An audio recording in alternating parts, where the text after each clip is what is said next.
ভারতে মুসলিম নিধন দীর্ঘদিন ধরে চলমান আছে। আমরা কি আজীবন শুধু চেয়ে চেয়েই দেখব? ভাই, অত্যন্ত কষ্টের প্রশ্ন। এই প্রশ্ন আমাদের সবারই মনের। পৃথিবীর ইতিহাসে সবচেয়ে জঘন্যতম সংখ্যালঘু নির্যাতন সবচেয়ে খুল্লম খোলাভাবে যে জায়গায় হয় তার নাম ভারত। এত খুল্লম খোলা, এত জঘন্যভাবে সংখ্যালঘুদের উপর নির্যাতন পৃথিবীর অন্য কোনো জায়গায় হয় না। অভিশপ্ত ইসরায়েলিরা যে ফিলিস্তিনে যেটা করছে সেটাকে তো সংখ্যালঘু নির্যাতন বলা চলে না, সেটা তো আগ্রাসন, দখলদারিত্ব। কিন্তু একটা দেশে বিভিন্ন ধর্মের মানুষ বসবাস করে, সেখানে সংখ্যায় কেউ কম হলে তাদের প্রতি নির্যাতন, নিপীড়নের যে নজির ভারত রেখেছে, এটা পৃথিবীর কোনো দেশ এত জঘন্যভাবে আর রাখে নাই। তো এই জন্য প্রথম কথা হলো, ভারতের মাজলুম অসহায় মুসলমান, নির্যাতিত মুসলমানদের পাশে আমাদের সামর্থ্য অনুযায়ী দাঁড়ানোটা ফরজ। যতটুকু সামর্থ্য আছে ততটুকু, কিন্তু দাঁড়াতে হবে আমাকে। যতটুকু যেভাবে সম্ভব ততটুকু সেভাবে আমাদেরকে দাঁড়ানোর চেষ্টা করতে হবে। আমরা যদি মনে করি আমরা তো ভালো আছি, তো এটা হবে আমাদের সবচেয়ে বড় ভুল। কারণ কখনো কোনো মাজলুম মানুষের কষ্ট দেখে আমি তো ভালো আছি এই চিন্তা যারা করে, একসময় তারাও সেই কষ্টে পতিত হয়। অতএব আমাদের ইমানি যে চেতনা, আমাদের যে মানবিক মূল্যবোধ, সেটার তাগাদায় ভারতের মুসলিম নিধন, ভারতে মুসলমানদের মসজিদ, মাদ্রাসা একের পর এক উচ্ছেদ করা, দখল করার যে মহোৎসব চলছে, সেখানে বিভিন্ন ছুতা অজুহাতে বিভিন্ন নাটক সাজিয়ে সেখানে মুসলমানদের নিধন করাকে যে হালাল করা হচ্ছে, এটার বিরুদ্ধে আমাদের প্রত্যেকটা মানুষকে সর্বোচ্চ প্রতিবাদ যার যার জায়গা থেকে জানাতে হবে। এবং সেখানে এ জাতীয় জুলুম যেন বন্ধ হয়, সেটার জন্য আমাদের সরকারকে চাপ দেওয়া, সরকারের মাধ্যমে প্রতিবাদ জানানো, রাষ্ট্রীয়ভাবে বিভিন্নভাবে, এটা আমাদের অব্যাহত রাখতে হবে। ইতিমধ্যে আমাদের সরকারিভাবে আলহামদুলিল্লাহ নিন্দা জানানো হয়েছে এবং সেখানে সংখ্যালঘু মুসলমানদের প্রতি জুলুম বন্ধ করার আহ্বান জানানো হয়েছে। সন্দেহাতীতভাবে এটা প্রশংসনীয় কাজ, এটা অব্যাহত রাখতে হবে।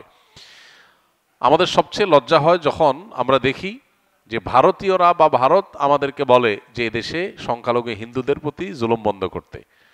এটা যখন তারা বলে, এটা হয় আমাদের সবচেয়ে বড় লজ্জার কারণ, সবচেয়ে অবাক করা বিষয়। কারণ ব্যাপারটা এরকম যে চালনি সুইকে বলে যে তোমার পেছনে ছিদ্র আছে।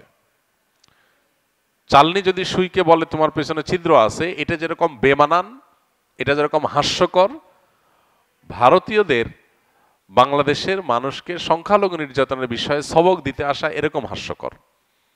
কারণ তারা যেটা করছে, এটা পৃথিবীর কোনো সভ্য সমাজে, কোনো সমাজে, কোনো রাষ্ট্রে সেটা কেউই করছে না। অতএব তাদের এগুলোর বিরুদ্ধে আমাদের প্রত্যেকটা মানুষকে ঐক্যবদ্ধ থাকতে হবে।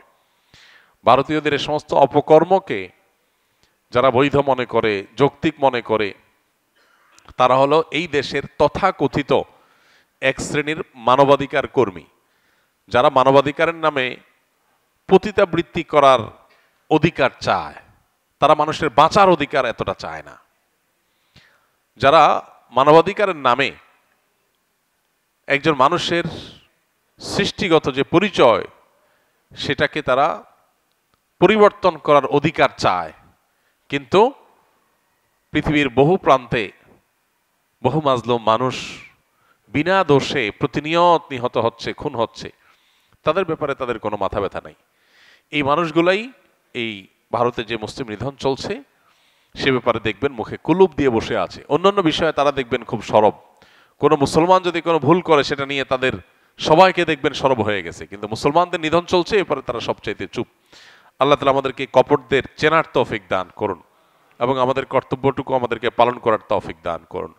যার যতটুকু সাধ্য আছে তার ততটুকু সাধ্য দিয়ে অন্যায়ের বিরুদ্ধে প্রতিরোধ, প্রতিবাদ চালিয়ে যেতে হবে। আল্লাহ আমাদের সেই তৌফিক দান করুন। শুধুমাত্র আকীদাগত পার্থক্যের কারণে একজন মুসলমান অপর মুসলমান ভাইকে গালিগালাজ অথবা আহত করার হুমকি দিতে পারে কিনা, খুবই জঘন্য কথা। লম্বা জুব্বা পরে, মুখে দাড়ি নিয়ে, নামাজ কালাম পড়ে আমরা এক আকীদার মানুষ আর এক আকীদার মানুষকে, এক দল মুসলমান অন্য দল মুসলমানকে গালিগালাজ বা বাজে কথা বললে সেটা অবশ্যই ইসলামের লঙ্ঘন। এরকম কাজ যারা করেন তারা মনে করেন তারা ইসলামের খেদমত করতেছেন, তারা মূলত নফসের পূজা করতেছেন, তারা ইসলামের কোনো খেদমত করছেন না। যার যার নিজের চিন্তা দর্শনের পক্ষে তিনি কথা বলবেন, সেটা প্রমাণের চেষ্টা করবেন, সেটার দিকে আহ্বান করবেন, স্বাভাবিক। কিন্তু বিপরীত মতের লোকদের গালিগালাজ করা এটা ফাসিকি কাজ। নবীজি বলেছেন সেবাবুল মুমিনি ফুসুক, কোনো মুসলমানকে গালি দেওয়া এটা ফাসিকি কাজ, গুনাহের কাজ, কবিরা গুনাহ। বিধায় এটা কোনো মুসলমান করতে পারে না। আমরা আজকাল অনেককে দেখা যায় অনলাইনে একদল আরেকদলের বিরুদ্ধে গোষ্ঠী উদ্ধার করা, বাজে মন্তব্য করা, ধারণামূলক মন্তব্য করা, এগুলো আমরা অনেকেই অহরহ করছি এবং এগুলোকে দোষে কিছু মনে করছি না। আল্লাহ আমাদেরকে হেদায়েত দান করুন। কি কি বৈশিষ্ট্য দেখে কোরবানির পশু ক্রয় করা উচিত?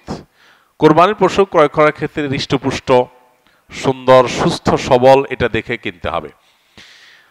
পশু যদি ল্যাংড়া হয়, খোঁড়া হয়, কানা হয়, অতিশয় দুর্বল হয়, তাহলে সেক্ষেত্রে সে সমস্ত পশু দিয়ে কোরবানি করা জায়েজ নয় বা উচিত নয়। তাহলে কোরবানির পশু হতে হবে ত্রুটিমুক্ত, দেখতে শুনতে যত বেশি হৃষ্টপুষ্ট হবে তত ভালো।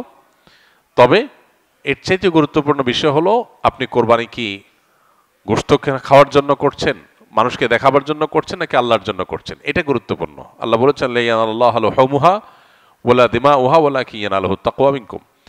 তোমাদের কোরবানির পশুর গোশত অথবা রক্ত এর কোনোটাই আল্লাহর কাছে যায় না। আল্লাহর কাছে যায় কি?